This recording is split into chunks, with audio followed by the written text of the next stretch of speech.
Hi children.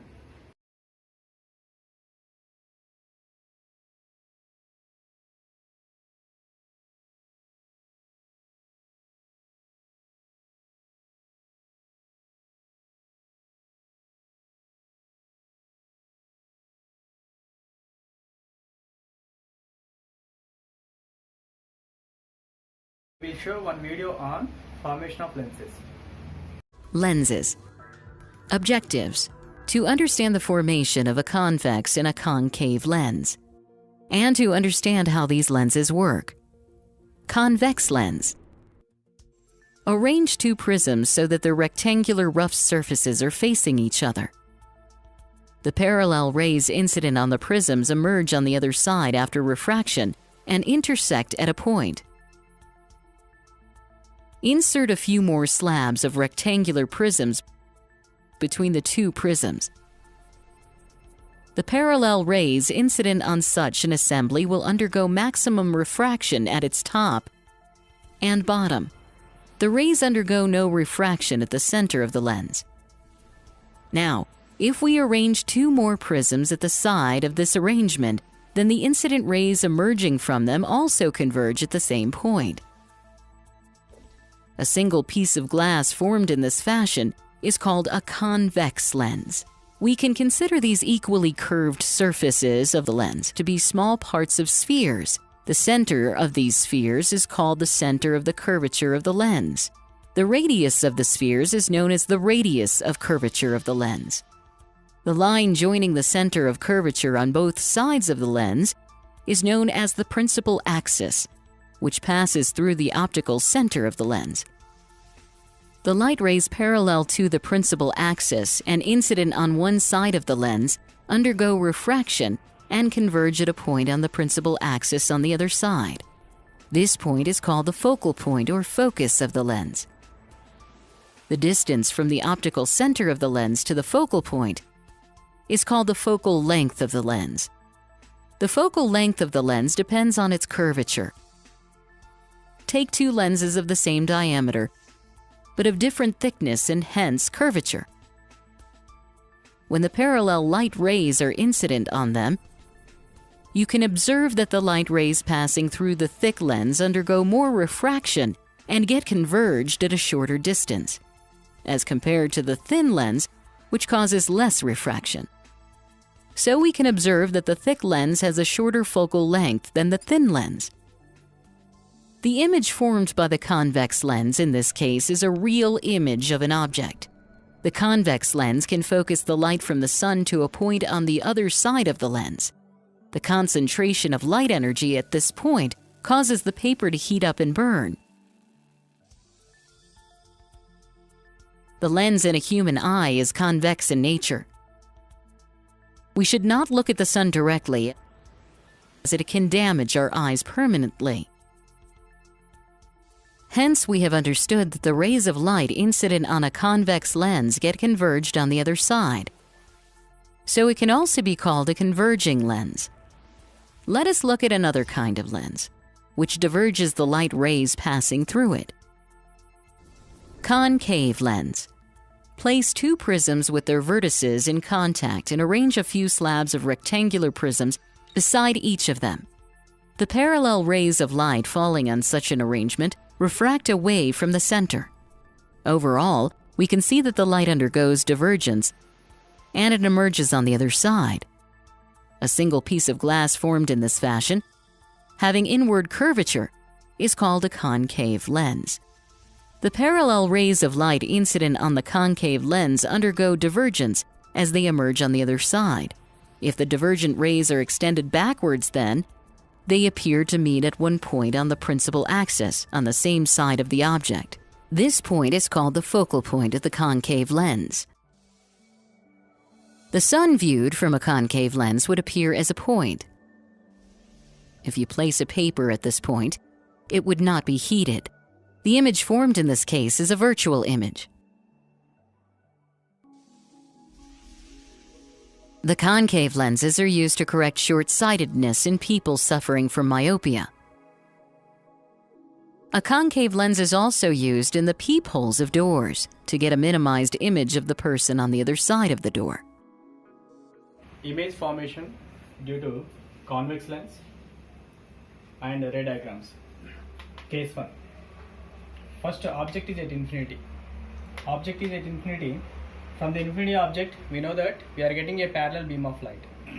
This is the symbol of convex lens. Already we discussed. This is symbol of convex lens. Already we discussed. From the infinity object, we are getting a parallel beam of light. So here, when a parallel beam of light incident on convex lens, refraction takes place. After refraction, all the refracted rays are intersecting at a focus on principal axis. We know that. So when object is at infinity, we are getting a image on focus on f2. That characteristic of the image is real because of the point of intersection of refracted rays. That's why image is real, and image is inverted image, and image is highly diminished, and image forms at a focus f2. So this case where we use in our day-to-day life, we use this case in our day-to-day life in magnifying glass. We know that when a magnifying glass, make the magnifying glass faces towards the sun, then automatically you will get image on a screen.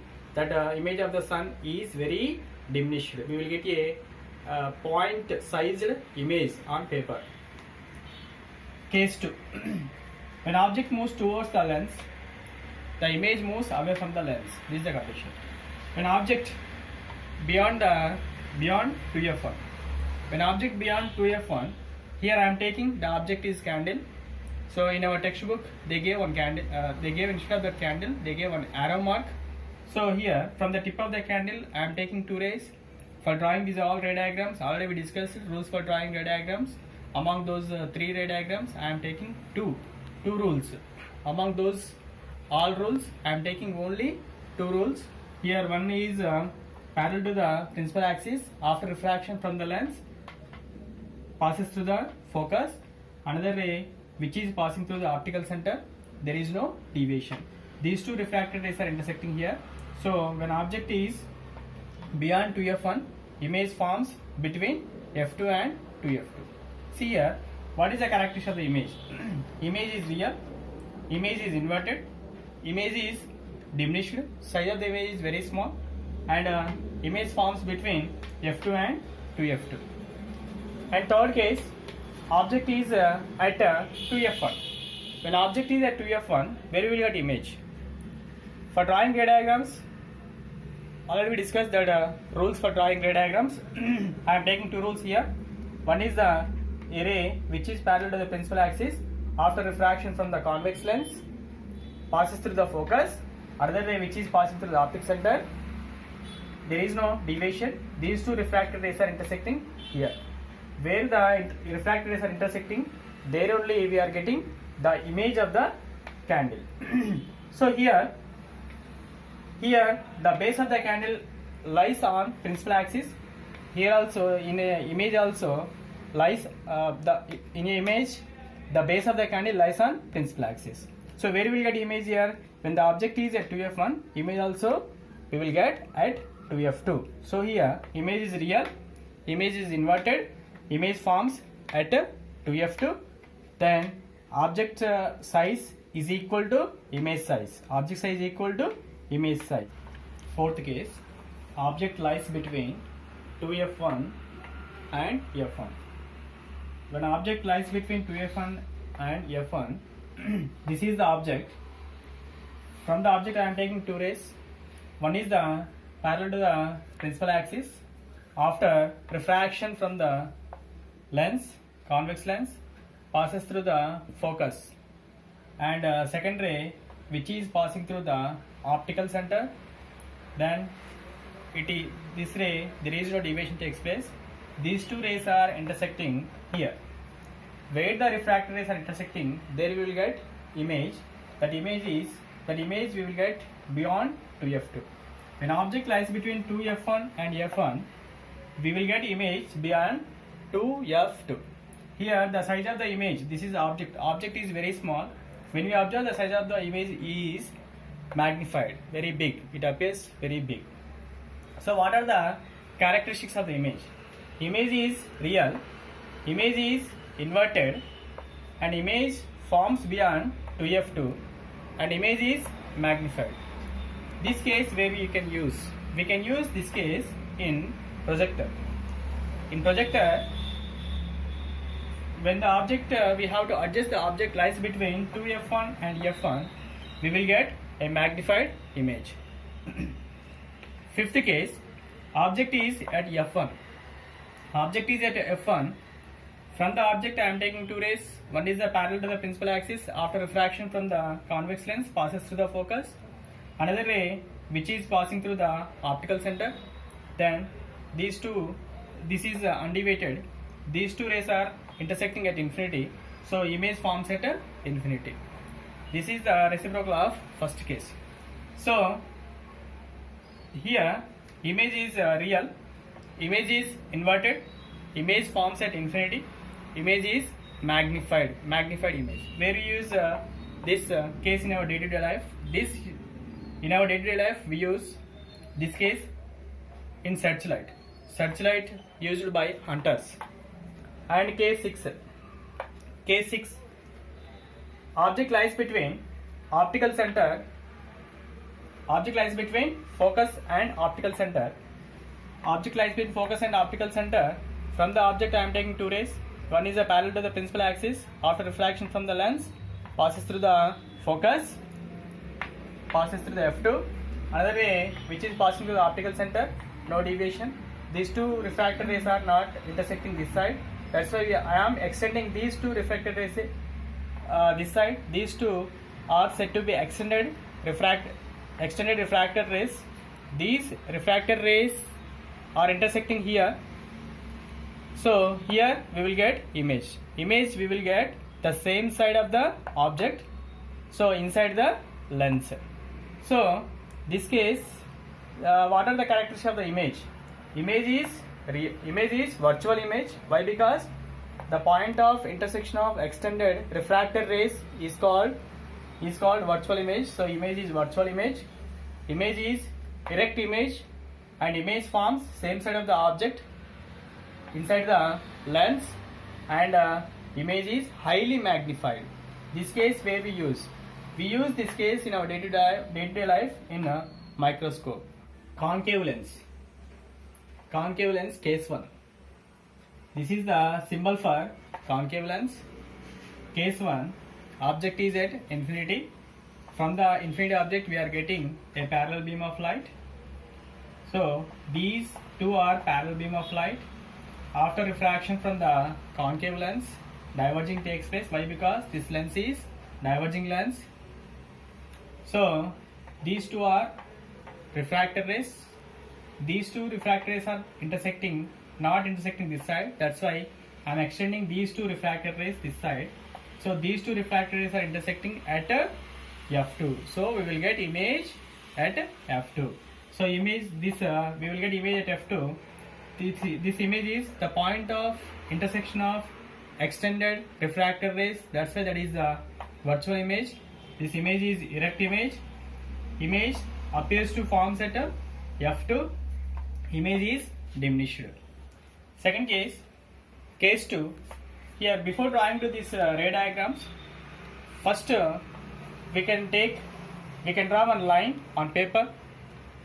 Recognize optic center on the line. From the optic center, we are taking 2 centimeters by using meter scale, and from the optic center we can take 4 centimeters. From 2 centimeters that represents to us, that is f1. 4 centimeters distance, that is represents to us to f1. This side also you take same as it is. So case 2. Case 2, object lies between infinity to focus. You can keep any way object this side where we get image. So this is a symbol for concave lens. I am taking 2 rays. One is parallel to the principal axis. After refraction, that refracted appears to coming from the focus. F2 already we discussed. So this is a divergent ray. Then I am taking another ray which is passing through the optical center. So these two are intersecting here. So image forms between F2 and optic center. We will take object any side, anywhere from F2, then automatically we will get image between F2 and optic center only. We will observe, when we observe this image, that image appears to us, that image is erect image, that image is virtual image, that image forms lies between F2 and O, and image size is diminished image. Next, uses of lenses. Already we discussed while we are drawing ray diagrams due to concave and convex lens. What are the uses of lenses? For our understanding this uses of lenses, I will show one video.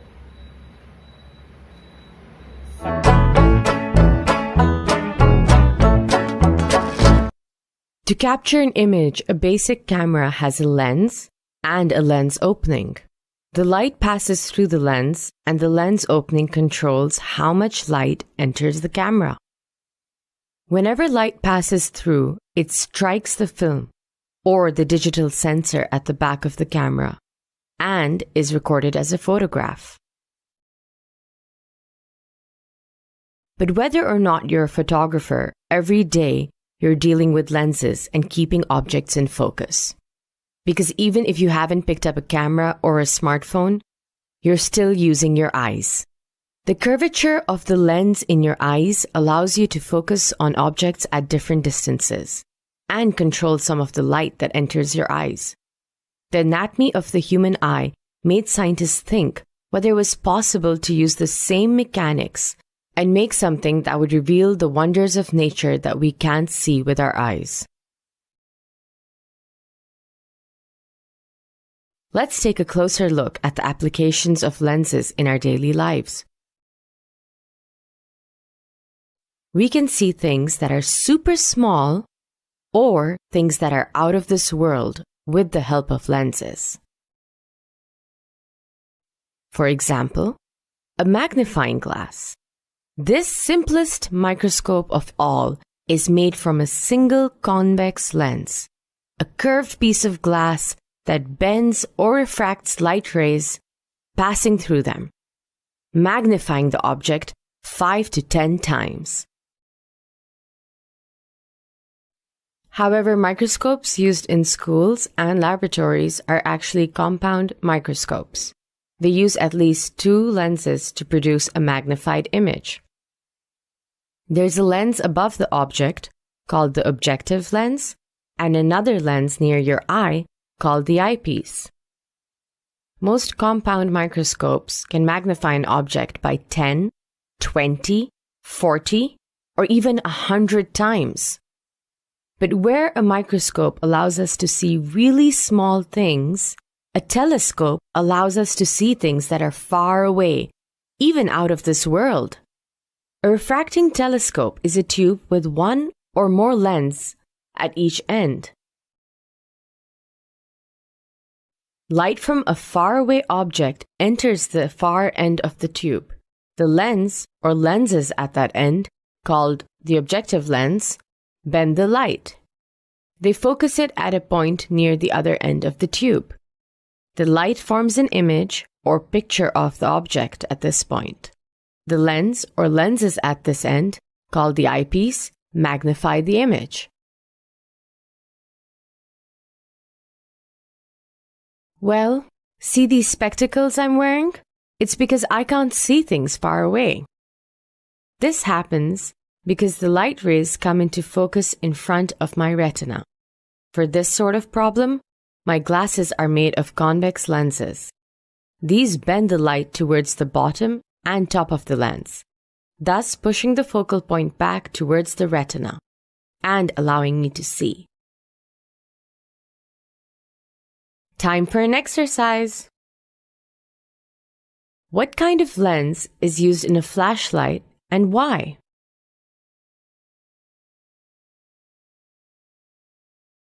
Concave lenses are used in flashlights to magnify the light produced by the bulb.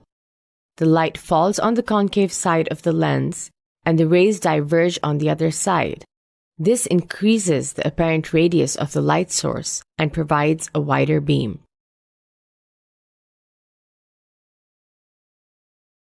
Today, we learned about the application of lenses. We saw how they are used in cameras, telescopes, microscopes, spectacles, and even in flashlights. Sign convention. Sign convention. So, for solving problems, we are using the sign convention. What is the sign convention? Already we discussed in previous lesson, in mirrors topic, reflection of light at curved surfaces. So here also we are going to learn sign convention. What is the sign convention? Here, this is the optical center. Optical center is the origin. We are measuring all the distances from the optical center. Second point, distances measured in the direction of incident ray, we are taking positive. Distances measured in opposite to the incident ray, we are taking negative.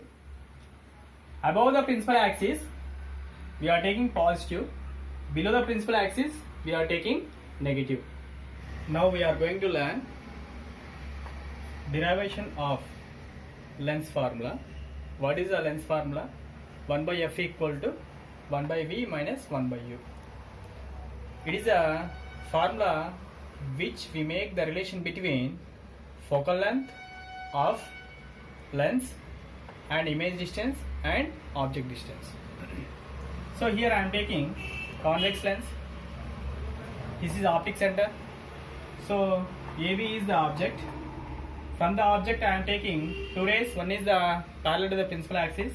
After refraction passes through the focus. Another ray I am taking which is passing through the optic center. There is no deviation takes place. So these two refracted rays are intersecting here. Where the refracted rays are intersecting, we will get an image that is A dash B dash. A is the bottom of the object. It is keep on principal axis, so we will get that bottom of the image also on principal axis, that is A dash. This is top of the object. B dash is the top of the image. So here for derivation of lens formula, I am taking two similar triangles here. The first triangle is O dash F2. This is a one triangle. Triangle F2 A dash B dash. This is a second triangle. These two are similar triangles. Triangle 1, triangle 2. These two are similar triangles. In a similar triangles, already we know that one condition is there. What is the condition means? The ratio of lengths of the corresponding sides are equal. Once again I repeat this. The ratios of lengths of their corresponding sides are equal. So A dash B dash, O dash, these two are corresponding sides, and OF2 and OA dash, these two are corresponding sides. That's why I am writing here O dash by A dash B dash, that equal to OF2 by A dash F2. That implies O dash by A dash B dash, that equal to OF2 by, what is the A dash F2? A dash F2 means I am going to write here A dash O minus OF2, then you will get A dash F2. Why? Because A dash F2 is the unknown value. This unknown value we have to change into known value. That's why I wrote here OF2 by O A dash minus OF2. So A dash B dash by, so I reciprocal this fraction, then we will get A dash B dash by O dash, that equal to OA dash minus OF2 by OF2. Let me take, this is equation number 1. Now I am taking another two similar triangles. One is the AB O, another one is the O A dash B dash. These two are similar triangles. according to similar triangles, we know that the ratios of lengths of their corresponding sides are equal. So here I am taking A dash B dash by AB, that equal to OA dash by OA. So A dash B dash by AB. Here AB is nothing but this is the rectangle. In a rectangle, opposite sides are equal, you know that. So AB and O dash both are equal sides. So that's why instead of this AB, I wrote here O dash. A dash B dash by O dash, that equal to OA dash by OA. So OA dash, here let me take, this is equation number 2. From 1 and 2, once we observe LHS sides both are equal, automatically RH is also equal. That's why I wrote here O dash by OA, that equal to OA dash minus OF2 by OF2. So OA dash by OA, that equal to OA dash by OF2 minus OF2 by OF. These two are getting cancelled. So what is the OA dash? OA dash means the distance between optical center to image, that is called image distance. Let me take that image distance is V. So OA dash equal to V. Then OF2, the distance between optic center to focus is called focal length. So OF2 is small f, that is the focal length. And what is the distance between optical center and A is called optical center, and object is called object distance. Let me take, that is the U. So instead of this OA dash, I wrote here V by U, that equal to V by F minus 1. Why? Because OA dash is nothing but V, OA is nothing but U. That's why I wrote here V by U, that equal to OA dash is nothing but V by OF2 means F. So V by U equal to V by F minus 1. Dividing V on both sides. Dividing V on both sides, then we will get 1 by U, that equal to 1 by F minus 1 by V. So 1 by U, this term take this side, that becomes positive, plus 1 by V, that equal to 1 by F. So now I am going to apply here sign convention. Already we discussed sign convention. Distances measured from the optical center, all the distances should be in the direction of incident ray. We are taking positive, opposite to the incident ray we are taking negative. So here object distance is opposite to the incident ray, that's why I am taking negative. So I wrote here 1 by V, V and F both are in the direction of incident ray direction. That's why I am taking these two are positive. V and F both are positive, U is negative. That's why I substitute this sign convention here to this equation. Then finally we will get 1 by F equal to 1 by V minus 1 by U. This is the lens formula, derivation of magnification. So what is the magnification? Here this is the convex lens. So object AB is the object. I am taking already, we know that two rays. One is the parallel to the principal axis, after refraction passes through the focus. Another one is passes through optic center, no deviation. So AB is the object, A dash B dash is the object, A dash B dash is the image, A dash B dash is height of the image, AB is height of the object. From the optic center to object distance, object is called object distance. The distance between optical center to image is called image distance. So let me take that object distance is U, image distance is V. Here I am taking two similar triangles. One is the A dash B dash O, another one is the O B A. These two are similar triangles. In a similar triangle already we know that the ratios of lengths of their corresponding sides are equal. So here A dash B dash by AB, that equal to OA dash by OA. So what is the A dash B dash? A dash B dash is height of the image. So I wrote here A dash B dash equal to height of the image HI by AB means height of the object, that equal to HO, HI by HO, that equal to OA dash means distance of the image, OA means distance of the object. Now I am going to apply sign convention to this equation. Then HI means below the principal axis, height of the image below the principal axis, that's why I am taking negative. So minus HI by, here object height is above the principal axis, that's why I am taking positive, that equal to V is in the direction of incident ray, that's why I am taking positive. U is in opposite the incident ray, that's why I am taking negative. So here minus get cancelled. Finally HI by H naught equal to V by U. Already we know that it is the ratio of height of the image, that of height of the object, that gives to us magnification. So magnification is equal to HI by H naught, that equal to V by U.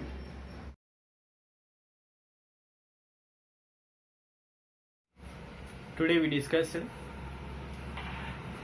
first one is the ray diagram, second one is image formation and characteristics of the image due to concave and convex lens. Third one is uses of lenses. Fourth one is lens formula, that equal to 1 by f equal to 1 by v minus 1 by u. F is nothing but focal length, v is image distance, u is object distance. And magnification m equal to height of the image by height of the object, that equal to distance of the image by distance of the object. And sign convention.